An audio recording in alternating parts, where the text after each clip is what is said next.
Hello everyone. Today is an exciting video.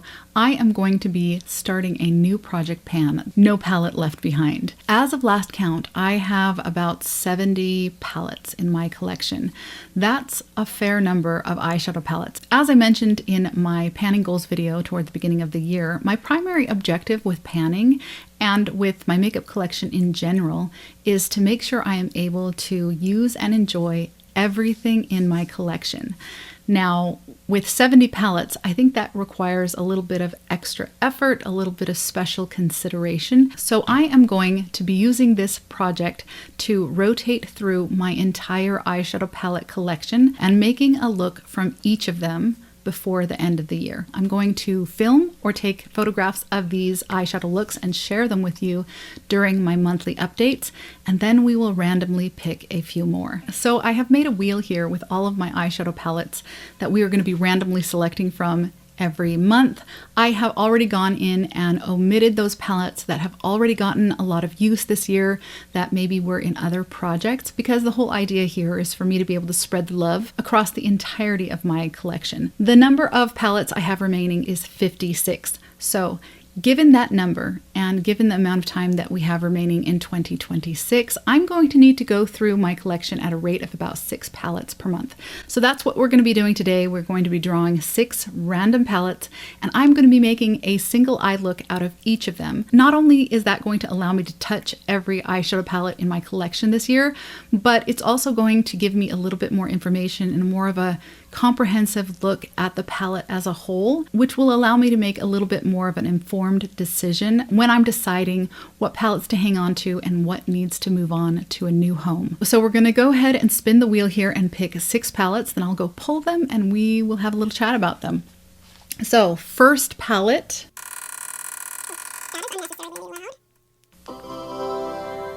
ColourPop That's Taupe. Oh, that is a really solid, lovely neutral palette. It is not the most exciting palette maybe, but it is a really good one. Okay, palette number 2.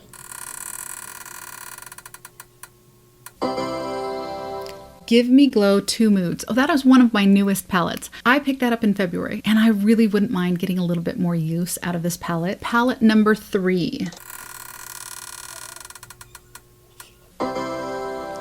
ColourPop Ménage à Moi. That is actually one of my favorite ColourPop palettes. I don't pick it up as often as I should, and I don't know if I have yet used it this year, so this is a good one. Palette number 4.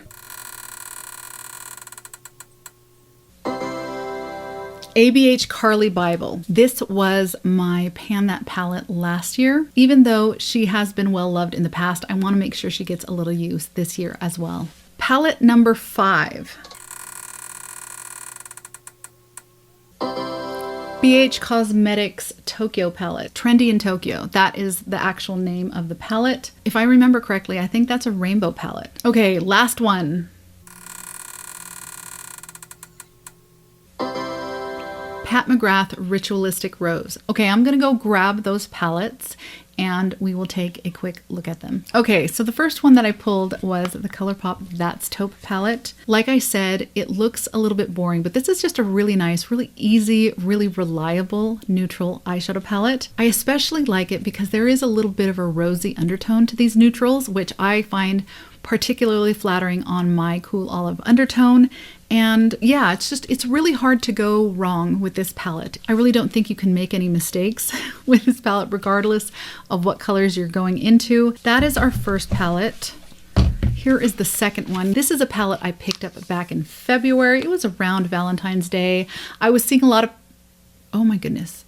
Oh, I just felt the pressure change. You know when you hear that high-pitched whine in your ears and you have to yawn, kind of like when you're on an airplane. I think there's a storm front rolling in. It looks really gray out there. So this palette I picked up, it was around February. I was seeing a lot of new releases with a lot of really pretty pinks, and I was really feeling the pinks at the time. To be fair, I still am. So I saw that Give Me Glow was discontinuing this palette, and I decided to pick it up. Now, I purchased this for full price. It is currently discounted to $24 on their website. At the time I picked this up, I knew that I could probably get a better price if I waited. Usually the last of the stock for a discontinued product is going to be marked down. You also do kind of run the risk of not being able to get your hands on a palette because it's hard to know how quickly it's going to go once it's discounted. As of filming, I do believe they still have these in stock for that discounted price of $24 per palette. I have played with this a few times since I purchased this at the beginning of the year, so this is technically not a palette that is in danger of going untouched. But I really would love the excuse to get a little bit more use out of it because I really did enjoy the looks I was able to create. Then we have the ColourPop Ménage à Moi. This is one of my favorite ColourPop palettes. When it arrived, the mirror was shattered, and so I just took some sticker paper and stuck that over there just to keep everything in place. I feel like these tones are actually pretty similar to what we're seeing in the two moods. Maybe a little bit lighter, maybe slightly less saturated, but definitely still along those lines. I have a fair number of palettes that kind of veer into this territory because this is a favorite color story of mine. I really do enjoy these mauves, purples, berry tones. This also has some really pretty soft pinks in there, and fortunately there are no pressed glitters. ColourPop is rather fond of putting pressed glitters in their palettes. It's not my favorite. I generally don't tend to reach for those. But we have none of those here. There are some sequin shades in here, and I know sequin shades are kind of hated by a lot of people. They would rather just have a matte, but I gotta tell you, I actually quite like sequin shades. Generally speaking, if you blend a sequin shade out with a nice fluffy brush, that shimmer is really not going to show up and it will perform like a matte. However, if you pack it on with a flat brush, a good sequin shade, it does actually create a really interesting and unique effect that I kind of like. So I don't mind the presence of the two sequin shades that are in this palette.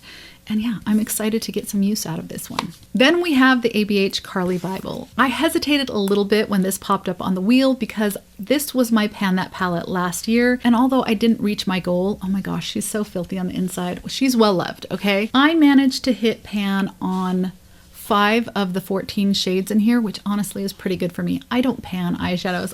I have a very large eyeshadow collection. I really crave variety in my day-to-day makeup use, and so I'm always bouncing around from palette to palette. I rarely focus on a palette long enough to hit pan on anything, but we did manage some pans on this one last year. Now, by the end of the project, I had gotten a little sick of this palette. I've got to admit, I was really ready to move on, but she is really very pretty, and I don't know that I have used her. Maybe once since the end of 2025, so she could use a little bit more love in 2026. Next, I pulled the BH Cosmetics Trendy in Tokyo palette. This is a very bright rainbow palette. And if you saw my beauty goals video toward the beginning of the year, I told you all that one of my goals this year was to try to incorporate more color into my eyeshadow looks. And I have to be honest that has kind of been a spectacular failure. I have not done super well in adding more color to my eyeshadow looks. Most of the looks I have been doing over the last several months have been very soft and pretty, very safe, very neutral, more along the line of ColourPop's That's Taupe palette than something like this. So hopefully this will encourage me to branch out a little bit more. This is such a pretty palette. I don't go into it very often, but while I have this in my collection, I have this one. I also have ColourPop's The Lush Life and the BH Cosmetics Lost in Los Angeles palette, which has been in a project this year. Between those 3 palettes, I feel like I have my bright, colorful palette bases pretty well covered. The last thing I pulled was this quad from Pat McGrath. It's called her Ritualistic Rose palette. Now this one is interesting because I think she's probably the only all shimmer palette that I own.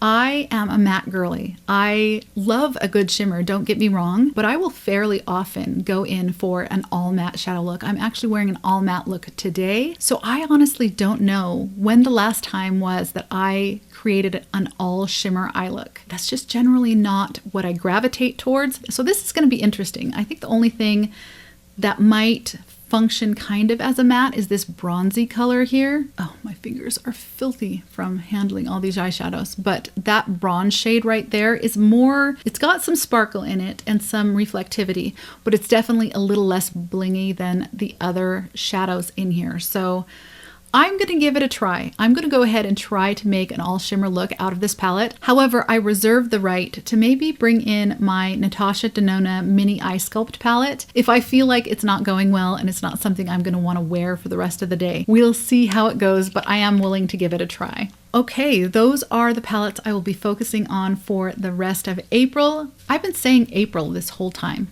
haven't I? May. It's May. So these are the palettes I'm going to be focusing on for the rest of May. I'll be back at you in June and we'll take a look at how I did. Thank you so much for spending this time with me, and I'll see you in the next one. Bye.